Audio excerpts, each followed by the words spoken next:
خانم محمد محسن با 3 فرزند وی در حال حاضر در یک خانه کرایی در کابل بود و باش دارند. خانم وی میگوید که شوهرش برای گرفتن حقوق خویش به میدان وردک رفته بود و یک روز پیش از عید در راه بازگشت به کابل کشته شد. ماش خدا نگرفته، میرم ماش میگیرم میایم باز بردنش، یک مربی به قلبی زدن، امروی تفنگ بسیار لط کوبش کرده بودن، 2 مرمی دیگه دلی زده بودن. به گفته خواهران محمد محسن، برادرشان از 5 سال بدین سو در ولایت میدان وردک کار میکرد. 4 ماه معاش برادر من نداد. در ماه روز 27 میشه داد، نصیب شد. 3 اولاد داره، خانه کرایی 8 سال میشه بی تمام جای جنگ این رفته خدمت کرده و وطن. 3 اولاد ما جا 3 اولاد چی بتید؟ ما از جناب کرزی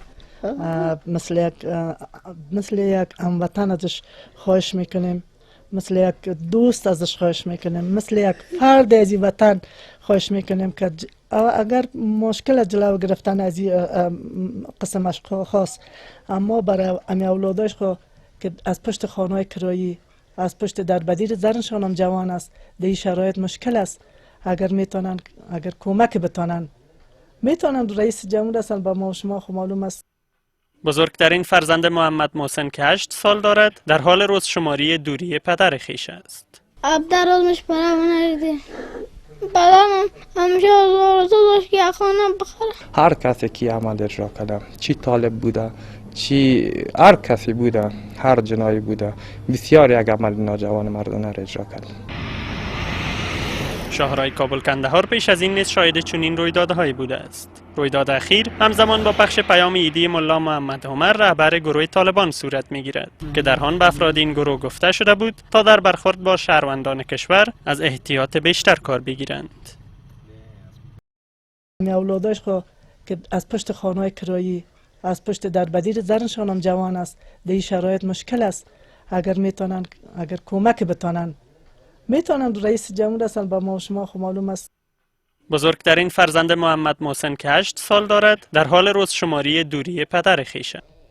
در ماه روز 27 میشه داد، نصیب شد. 3 اولاد داره، خانه کرایی 8 سال میشه بی تمام جای جنگ این رفته خدمت کرده و وطن. 3 اولاد ما جا 3 اولاد چی بتید؟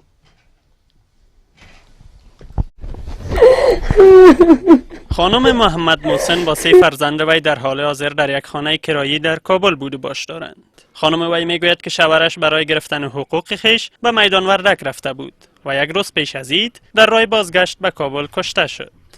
ماش خدا نگرفته، میرم ماش میگیرم میایم باز بردنش، یک مربی به قلبی زدن، امروی تفنگ بسیار لط کوبش کرده بودن، 2 مرمی دیگه دلی زده بودن.